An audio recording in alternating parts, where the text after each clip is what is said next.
and play Madden? Then dag, you're pretty rad and I'll take it all back, come on. Here with Daniel Kessler.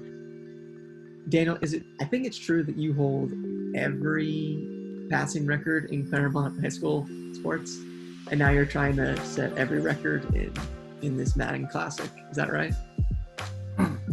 You know, some have said that, and I agree with them, actually.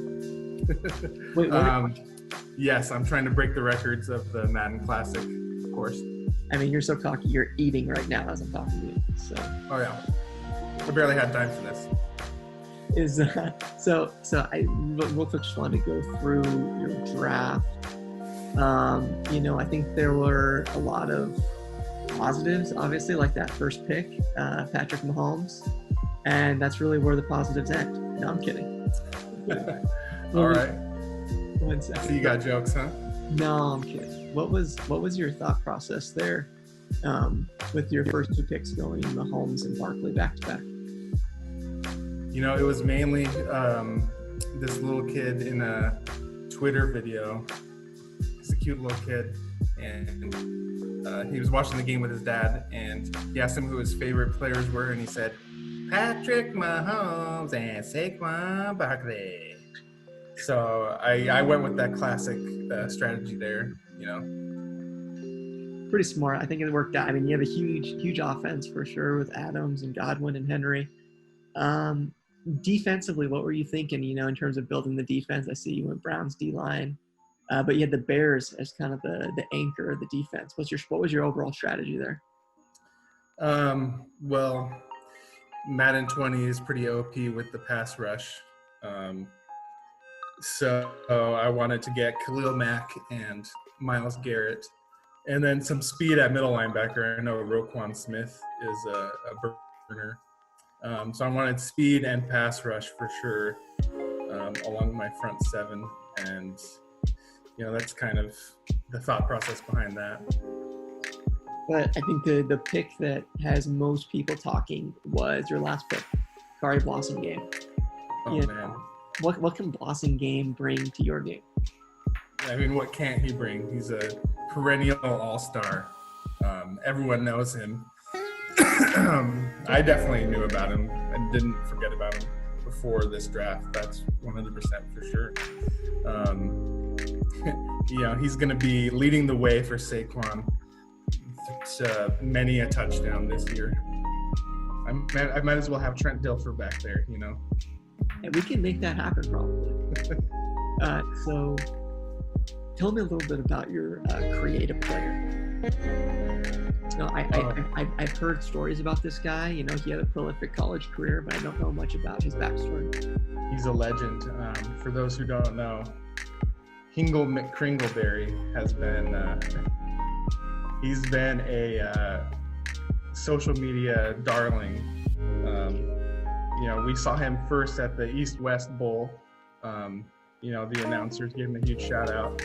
And what really attracted me to him was the end zone celebrations with the hip thrusts, you know, Oh yeah. So I think that was, once I saw that, I had to get him. I had to create him. No, I think he really balances out Khalil Mack really well. I think where Mack has certain faults. Am I saying his name right? McCringleberry? How do you say the last name? Yes. It's Irish. I know the Irish names always throw me off. Correct. Yeah. Played at Notre Dame also. Right. Of course, that goes without saying. As all Irish folk do. They always do. Yeah. They always do. But so, you know, I was looking through the schedule, and you're actually going to be in week 2.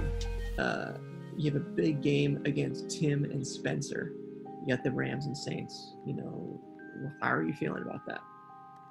I'm feeling great about it. You know, the Rams always beat the Saints when it matters most. You know, we've seen that the last 2 years. I mean, the Saints won a regular season game in 2018, but then lost in the playoffs that year. And then last year, was it Oh yeah, it was Aaron Donald who knocked out Drew Brees for 6 weeks, right? Yeah.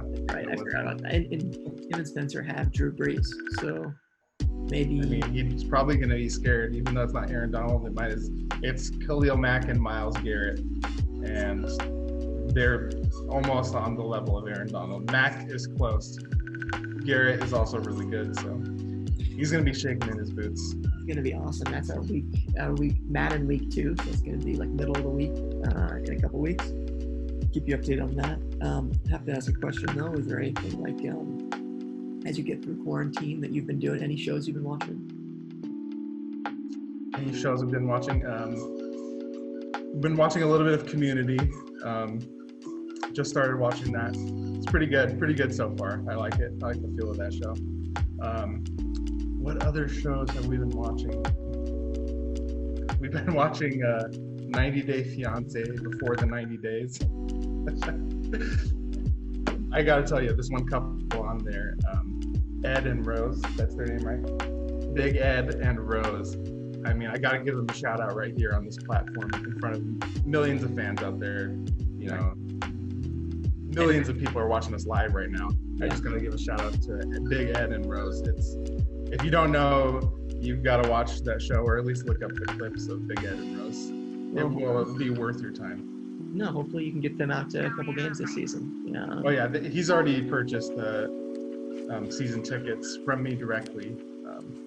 He's such a big fan of mine, so I gave him the opportunity, and he wanted those season tickets right away. 90 Day Fiance. Okay, good to know. Well, after this is all over, we'll definitely have to hit up maybe a basketball court or something to hang out. But best of luck this season. I think it's going to be a good one for the Rams, and hopefully our path. I think we actually are playing this season. It's a Monday night game. So just like, although last season when the Ravens played the Rams, it didn't go so hot for the Rams. So hopefully it'll be the same thing. But I was at that game personally, and I've made a pact to not talk about that night. Well, this will be like the sequel. This will be like Godfather Part 2. The sequel is going to be even better for the Ravens. But no, good luck, Dan. I appreciate it.